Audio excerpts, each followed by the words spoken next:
far. I really appreciate every comment, like, view, whatever else. Thank you so much.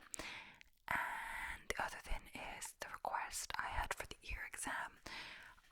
It will be up within the next few days, I believe. I think I'll film it after this, but just because of the nature of the video, it requires some, like a second, like after you record the first video, I believe, or it can before, depending, for the hearing exam, which is a few different parts. I have to record separate audio for that. And yes, but I have scripted it. I think I'll plan it today, but I just don't think I'll upload it today because, as well, it's already quite late in the day and I want to film this one, that one, and then maybe another one. That's 3 that I want to film. That will take like 2 hours at least, and or so maybe.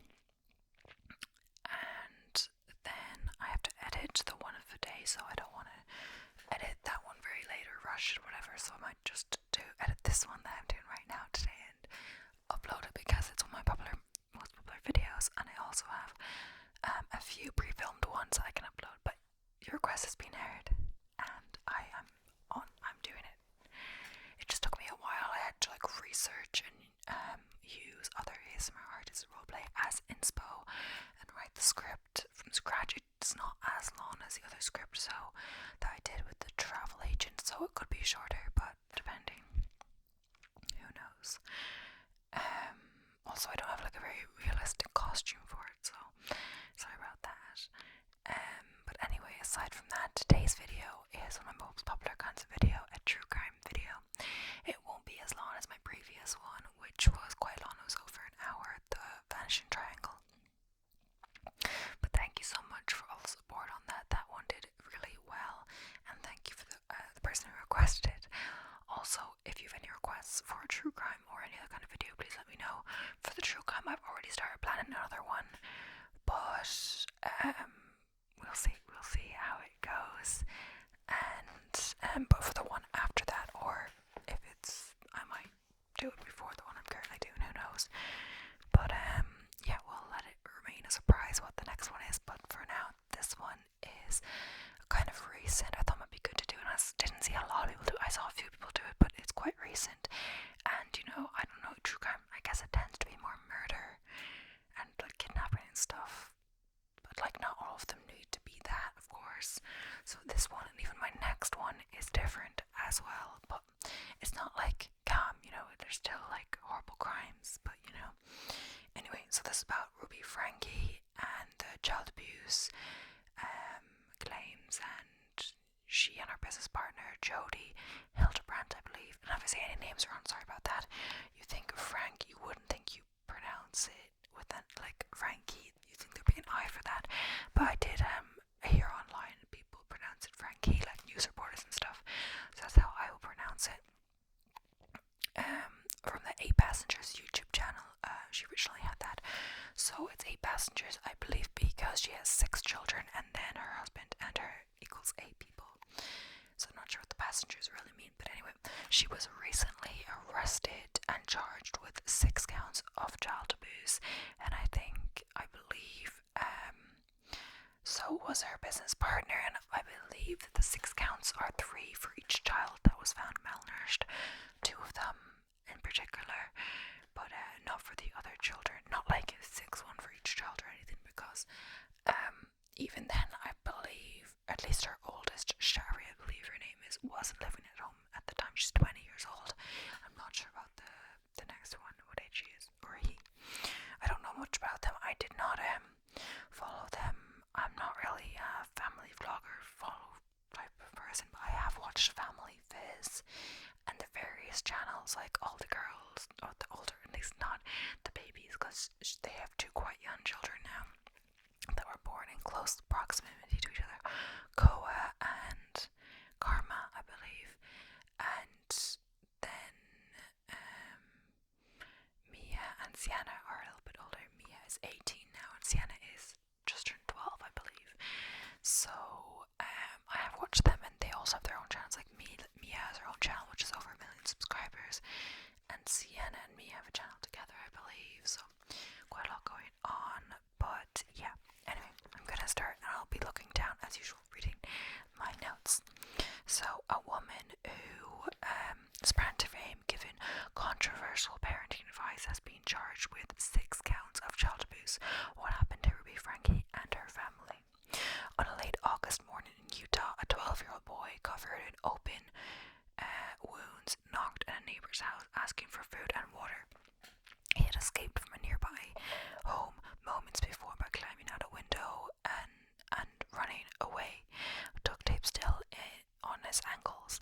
Police say the boy was taken to hospital due to malnourishment and deep lacerations from being tied up with rope. According to the arrest record, 5 other children found in the same home were also taken into care. And I'm not sure if 2 of them are Jodi's own children or not now, because I believe one of her kids, Ruby's kids, was Shari, who I believe that's her name, who was an adult and had moved out. Maybe this upbringing, caused them out sooner. Not everyone moves out the second they turn 18. So I believe her upbringing could have caused her to move out earlier. So we're taken into care, and Ruby Franke, a parent influencer, a mother of 6, was arrested. This week she was charged with 6 counts of child abuse. How did it come to this for a woman who imparted parenting advice to 2 million YouTube subscribers? So how was she charged with child abuse or,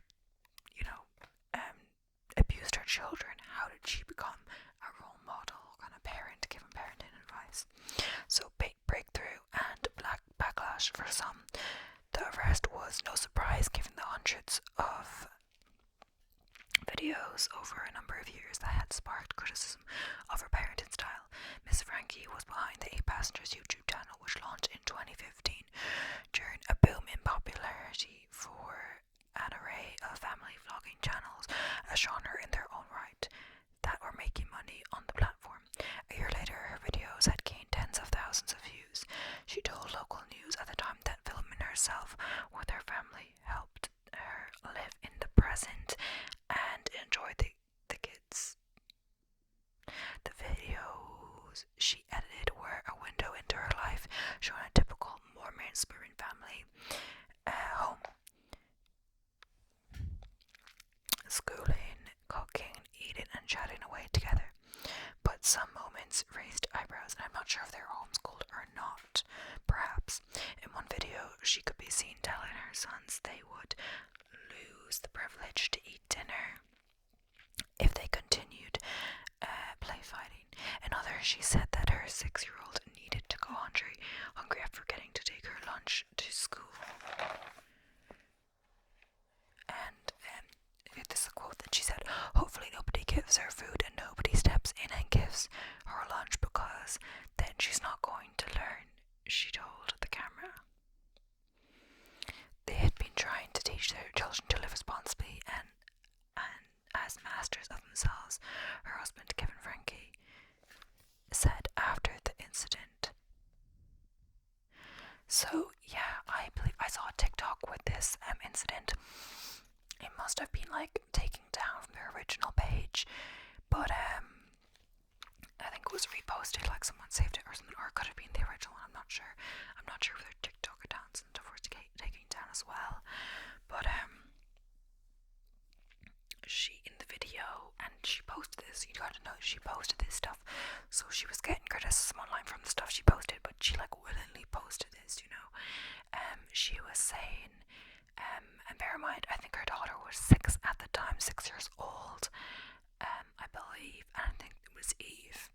So Eve had said to her mom that she had packed her lunch, and then her mom brought her to school, and then she'd gone to school, and then her mom receives a text from the teacher saying that Eve had forgotten to bring a school lunch or didn't have a lunch, and then Ruby texted back that it was Eve's responsibility to pack her own lunch, and that she had told her that she did this, and that, she didn't want to provide her with a backup lunch or bring her lunch because it was Eve's responsibility. And if it's your responsibility and you forget something, then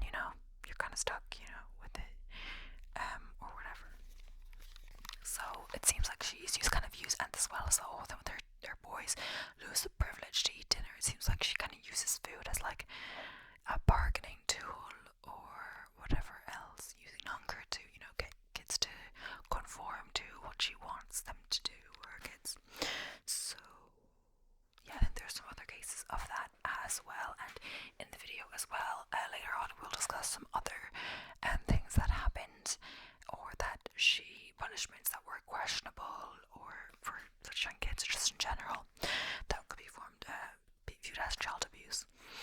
So, despite the criticism, the Frankies' authoritarian, I don't know how to say that, parenting approach continued, and the audience kept building. Experts believe her success reflects modern anxiety among parents that can lead them to seek out radical and harmful solutions for parents who feel lost and desperate, particularly when dealing with problematic behavior. Extreme techniques become appealing, particularly if they see results. Parenting psychologist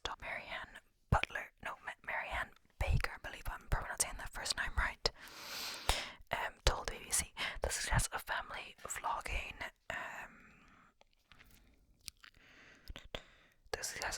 vlogging channels like Miss Franke's can play on people's fear about their own parenting skills.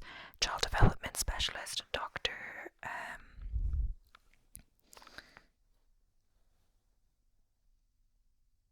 I'm sorry if I'm saying names wrong, it doesn't look right. Dr. Ziggy Cohen explained, parents are scared to make mistakes and look for someone that seems to them to be fully in charge and in control. So next up we have beanbag sleeping. So this is one of the other controversial things that was said in a video, kind of like it was normal, and it sparked controversy. So an off-the-cuff comment made by Mrs. Franke's teenage son brought her parenting style to the attention of mainstream audience outside of the family vlogging sphere. In a 2020 video, he revealed that his bedroom had been taken away for 7 months, and he was instead sleeping on a beanbag after playing pranks on his sibling. According to Miss Franke, in the same video, her son had shown he was unable to manage a bedroom and was offered alternatives like a guest bed or inflatable mattress. The tone of their discussion was light, with the story drawing giggles from Miss Franke and her other child. Many viewers were disturbed by the incident. A petition started by one demanding an investigation brought in thousands of signatures, and child protective services were called as well. I believe the prank was, I didn't exactly see, but I saw on something else. The prank was, maybe there was multiple, but at least one of them was that he woke one of his siblings, or multiple siblings, I'm not sure, in the middle of the night, and kind of told them they were going to Disneyland and to pack a bag and to go quickly, and maybe they even made it to outside the door, and then it was a prank, and either this woke up Ruby and she managed to know what was going on, or the other children were saying, I believe there were the younger siblings saying how they were disappointed they weren't going to Disneyland and what happened, and so he lost his bedroom for 7 months because of this prank, which is a bit extreme. And sleep in a beanbag, you'd think the other mattress, inflatable or guest bed, is that guest bedroom? I don't know. You'd think that'd be more comfortable, but apparently he said the beanbag was the most comfortable option. The outrage led to some YouTube and TikTok users making their own videos about the family, gain millions of views. Older clips such as those showing Miss Franke describing withholding meals as a disciplinary measure resurfaced and made headlines. In response to the controversy, Ruby and Kevin, Franke told the news website Insider some accounts had malicious intentions and purposefully took the clips out of context. They were purely seeking to throw hate. That was their only objective. A reasonable person would not have seen that video and thought, she's a child who is Miss Franke told the site. So the end of the channel, and I might have this bit twice, I'm not sure, but I'm just going to read what I have. And because I was going from different clips and articles and stuff, like some other ones, I was going from the same source, but this I was compiling multiple sources. So yeah. So the end of the channel, the controversy effectively marked the beginning of the end for the 8-passenger YouTube channel. Daily videos whittled down to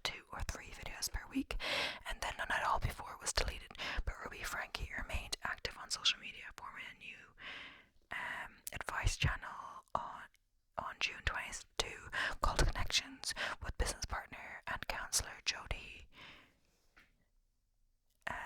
Hildebrandt. And I'm not sure why the channel was taken down. It could have been taken down by YouTube because of the claims, or she could have deleted it. I don't know, actually. I think it could have been taken down by YouTube, but who knows, actually. The content they made together had a small fraction of the audience of 8 passengers. Had in its prime, Miss Franke once claimed that venture helped her make millions. And as well, like, I don't know how many viewers they had, or the ConneXions one. I can't really see any of the videos because they have both been taken down because of, this ConneXions have been taken down because of what happened. But she left that lucrative world, she said, to save her children. Recent posts on her Instagram account to share called Moms of Truth offer parenting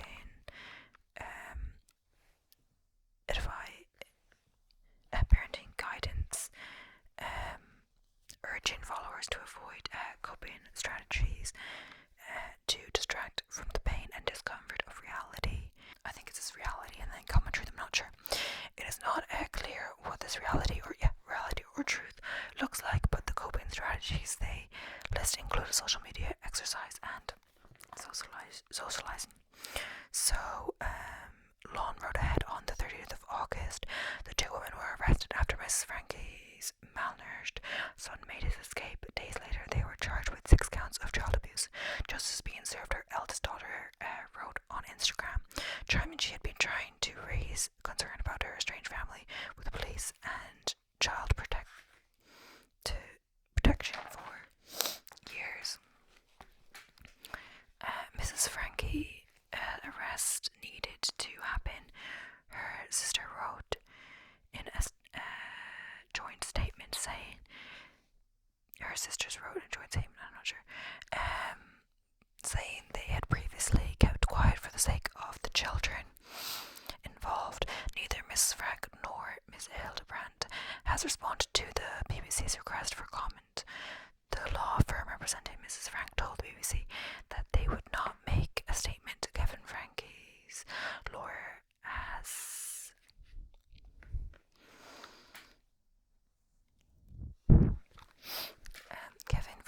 lawyer has distanced him from abuse allegations, saying he has no role in them. He is a good person, Randy Kester told Good Morning America, claiming that the Frankes have been living in separate homes for the past 13 months. Mrs. Franke's children are now safe, according to her sister's and estranged daughter, who said they have a long road ahead to recovery. Franke's neighbors in Springville, Utah, about 4 hours north of Hildebrandt's home in Irvine, Utah, have since spoken up about alleged red flags they've seen in the years leading up to the YouTube mother's arrest. And also, she was living in Jodi Hildebrandt's house when they were arrested, but before they lived in a different part of Utah. They say 4 hours away. And I think Kevin didn't even know they had moved to Jodi's house. So it just shows how little contact or no contact they had. The levels of punishment were pretty extreme. One neighbor tells People in a new interview they took Christmas away from both of them, and she was very public about that on her YouTube channel. The neighbor who spoke in the condition of anonymity says Franke's punishment for 2 of her 6 children. The fact that Franke doled out such discipline and then disclosed it on her YouTube channel was just odd. So the neighbor, Franke, amassed about 2.5 million viewers on YouTube since 2015, posting vlogs about her Mormon's family day life to her 8 passengers channel with husband Kevin Franke. The family stopped uploading videos in early 2022, and back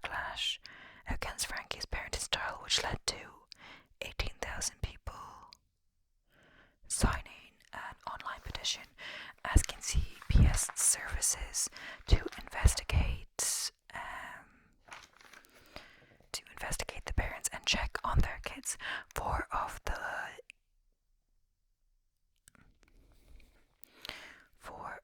It's just really hard to read my own writing. I feel like it's kind of getting a bit dark in this room. 4 of the embattled vloggers' children, I'm not sure if that's the right word, were taken into protective custody after Franke's arrest last month.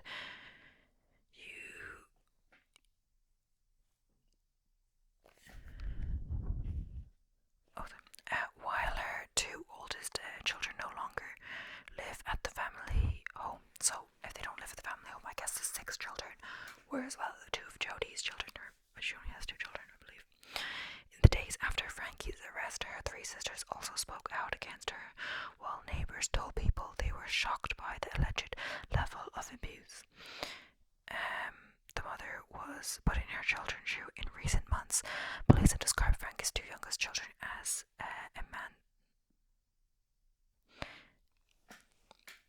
emaciated and malnourished, and said they had allegedly had visible wounds and markings from being bound by duct tape after officers responded by Hildebrandt's home last month. Responded to. The 2 youngest kids, 10 and 12, were hospitalised and are now safe, according to family members. Franke's 2 teenage girls were later taken into protective custody out at the family home in Springville, where neighbours alleged the mother would leave them for weeks on end without proper care. The Springville neighbour who spoke with People this week says Franke is a walking contradiction when it comes to what she'd preach on her parenting advice podcast with Hildebrandt versus the child abuse charges she now faces. We would see how she was with her kids, and then I would see these ridiculous YouTube or Instagram videos of her bonitification and lecturing and preaching about how to be a mom of truth, and I was just like, this is the craziest thing the neighbour said. This is the worst mother I know of. There are some TikToks posted that bring to light to Franke's questionable parenting, such as Franke forcing her daughter Eve to apologise to her multiple times for not giving her the response she wanted when she announced they were going to the movies. Eve had asked her mom what movie they were going to see. In the same clip, Franke filmed herself calling a babysitter for Eve as a threat that she would no longer be invited to the outing just because she asked what movie it was. Like, that's a normal question for me. Like, it's not rude to ask what movie you're going to see. Beyond footage of Franke with her family, it's also posted vlogs of the mom giving questionable parenting advice. In one video, Franke described children with eating disorders, though they as if they lie and withhold eating in purpose. She's getting hit by not eating, and she's getting hit by lying, she says. A commentator who said they're struggling with eating issues said this was the worst possible reaction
observers tagging it as a cult. It advertises itself as a mom support group that assists and rehabilitates individuals who are lost and stuck in the darkness of distortion, which gives birth to fears, despair, and all other self-destructive behaviours. However, her teachings have been criticised as radical, harmful, and authoritarian. Jodi believes 3 essential concepts must be adopted to connect with somebody and to avoid distortion. If her followers do not follow these 3 rules, they are said to be in distortion. Moreover, she also states that boundaries must be established to separate oneself from those people so they are not lured into distortion with them. However, as peaceful and harmful as this sounds, people think Connection is a cult. I'm also sorry for the lighting change.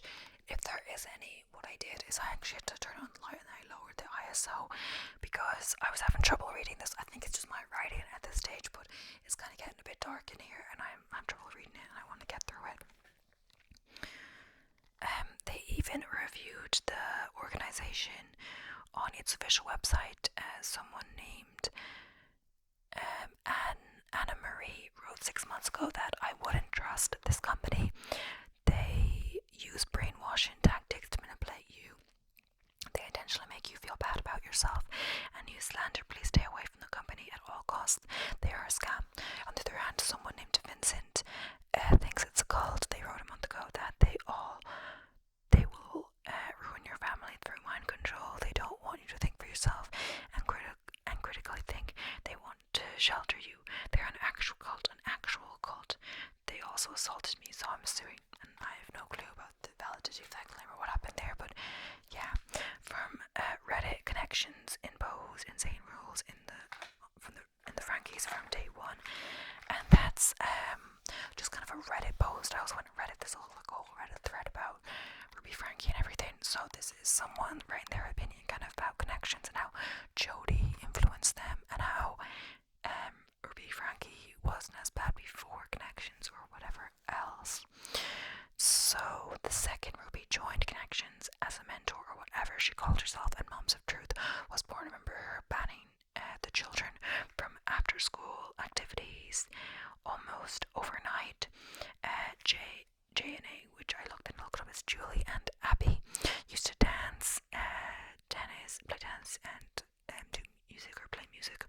Somewhere, same with Russell and Eve. One day Ruby decided our kids are not entitled to hobbies. A lot of the kids used to love to read and would often get books as birthday presents. The family loved Harry Potter and even visited Wizard World at Universal Studios. The office literally named their dog after a character, etc. Same story, everything was banned out of nowhere. I'm talking a couple of less than 6 months between the time their things were shown as normal on the YouTube channel to Ruby making ConneXions video talking about how awful and dangerous Harry Potter and The Office are and how the kids are not allowed to watch that anything where characters are in distortion, and I still don't know exactly what that means. Shari was still very much in touch with the family, and that's the oldest girl, I believe, at this point, because she would sometimes comment on these videos or ask questions for Jodi and Ruby to answer. Kevin was a strong advocate as well. A lot of people who weren't familiar with 8 Passengers seem to forget this family. Although strict, old school, whatever you want to call them, used to be normal. They would go on family trips, had several family friends, would host big parties. The kids went to school and did after school activities and were allowed to hang out with their friends. Other examples of terrible parenting from Ruby. She said to her daughter, if you got one more thin, this is just from some videos I saw as well, It's like, if you cut one more thin in my house, I'm going to take the scissors and I'm going to cut its head off. And she was referring to this like blue stuffed teddy, and then this upset the girl, and the other daughter seemed to be laughing at her in the background. And as well, sometimes when Ruby is like acting like this in videos and trying to give out a punishment, to talk about a punishment, the others are laughing, lightheartedly. But they probably wouldn't like it if it was done to them, Other examples of terrible parenting from Ruby. Oh yeah, sorry, I heard them. When one of her children wet the bed, she told her to sleep on the floor of the bathroom. That's not really a usual response, The usual response, I'd assume, is to say, "Oh, sorry, honey," or like, "That's too bad." No big deal. It happens to every kid, and take the sheets and put them in the wash, or just put them in the wash basket and get her fresh sheets and change the bed, and that's usually that. So her daughter Eve, when she was saying her prayers, said, "Dear Heavenly Father, please help me to survive." And her mom thought this was funny. Like, she was saying that she even said this on like a live television interview or something. She said she overheard her daughter praying, and that's what she said, and she found this very funny. But like, her daughter was like, talking about probably like surviving her mother, because it's so horrible, all the things. So Kevin's attorney Randy Kester Today.com said that Kevin and Ruby have been separated at Ruby's directive for approximately 13 months. Kevin did not want to be separated, said Kester. He wanted to work through concerns as a family. There was never any formal written decree of separate maintenance or a separation agreement. The separation was under terms prescribed by Ruby and Jodi Hildebrandt. Kevin is interested in reaching out to his children, family, and friends to heal the past trauma and events. Kevin is making an effort to rebuild and bridge their relationships rather than slaying mud and point fingers. Kevin was absolutely shocked by the child abuse allegations. Kevin had not really recently seen his children at all, as Ruby wanted to separate while they worked on their marriage. So Ruby didn't want her kids to have contact with Kevin. Ruby told the outlet that Ruby assured Kevin that their children were happy in his absence. He never had any reason to believe that his children were being abused. If he had one inkling that his kids were being abused, the separation wasn't for any other purpose than to figure out a way between he and Ruby to reunite their family. He would have been there in 2 seconds. So Kevin claims he had no clue of the abuse going on. But then it's like, this didn't just happen since the separation 13 months ago. There's stuff dating back to 2020 and all this other stuff. With the son sleeping on the beat bag, the lunch, all this other stuff that he must have been aware of, It didn't just happen 13 months ago. But it could have gotten worse. So I'm sure he didn't know of anyone being tied up or anything like that. So now we're talking about Ruby's sisters, who both claimed they didn't know anything about this. Ruby's sisters, on September 13th, Ruby's sister Julie Griffiths Dern and Bonnie Hollenine released separate YouTube videos alleging they were not aware of Franke's actions or their sister, as her sister had at the time had to cut ties to their extended family. Sisters also criticized Franke's business partner Jodi Hildebrandt for having what they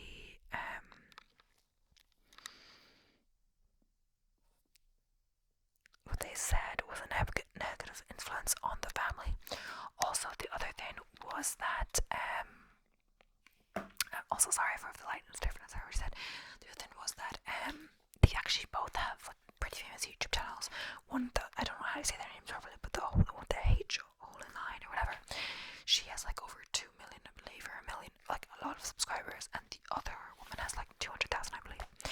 So they were all kind of into the YouTube thing, but I haven't watched them, but their channels are still up, so I don't think they were involved in any abuse like that. So what my family and I have gone through the last couple of weeks is the worst thing that has ever happened to us, Hollenine said in her video titled I'm Not My Sister, I'm Not My Sister's Crimes, and that is the more famous sister.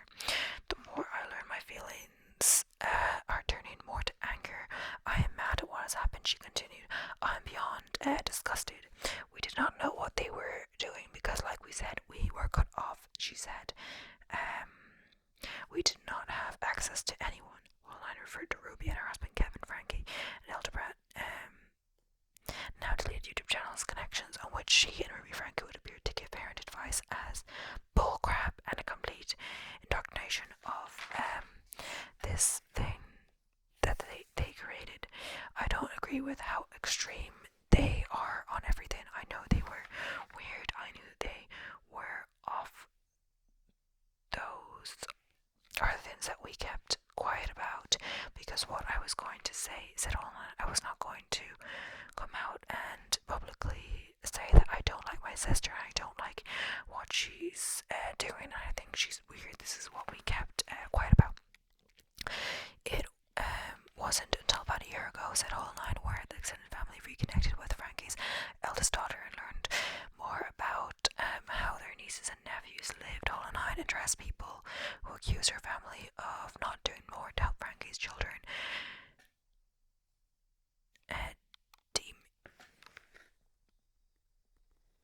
Claiming they had no legal recourse for those who were saying that they'd go in and bust down doors and do whatever it took to end up in jail, because from jail I can't do anything. She said, so would you please, like, if she went into the house, try to break it down, whatever, they would call the cops and to be arrested. It would be her bad, but I don't know. All Nine said Ruby's husband, Kevin Franke, was the appropriate person to intervene. We had zero contact with him. She said it was Kevin's job to check in on things, and he didn't. Today.com reached out to Kevin, his attorney, for comment, and did not immediately hear back. Ruby Franke's other sister, Julie Griffiths DeRue, also posted a YouTube video titled "My Side of the Story" concerning my sister Ruby Franke.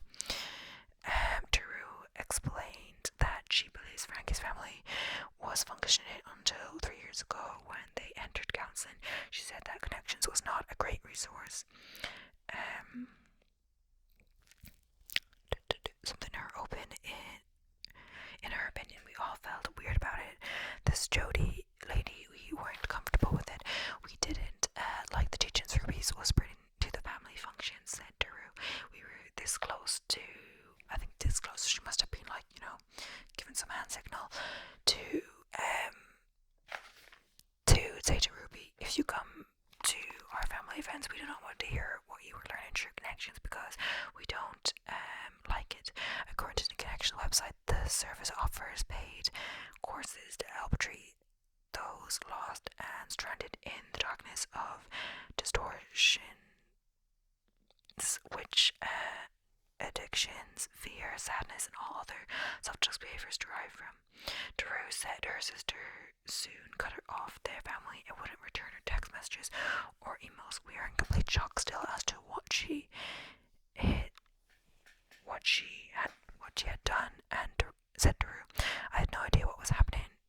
Drew and Hole and I did not immediately return to Today.com request for comment, which is the person who wrote this article. This is just like quotes kind of from their YouTube video. So yeah, thank you so much for watching. It's a very sad case, of course, child abuse, your own children, you're supposed to love and nurture them, you're supposed to like punish them or whatever if they do something wrong, but like not with like depriving them of food or stuff like that, or some people take away their electronics for a while or stuff, but so I guess most parents, if you do something wrong, they would take away your use of the TV or laptop or even phone or stuff like that, or maybe phone when you come home so you still have it when you go outside the house in case it's an emergency. But they're like pleasures, like you don't need to watch TVs to survive, but stuff like your bed, food, they're like basic necessities which shouldn't really be used as punishments no matter what kind of thing you do, like even something very small as well, like a prank, or something about, I don't know, play fighting or something, or forgetting your own lunch, that shouldn't deprive you of like having food and stuff like that. So it's very sad to hear. I'm not sure when Ruby and Kevin really met Jodi. They were talking about when she needed to counsel in 2020. I'm not really sure what happened there, but if it's because of the Jodi when they were seeking a counsellor, and that's what happened. I'm not sure. And yeah, someone was saying like, you can't blame Jodi for everything, which is fair, you know. It's not like, but we were saying that they're brainwashed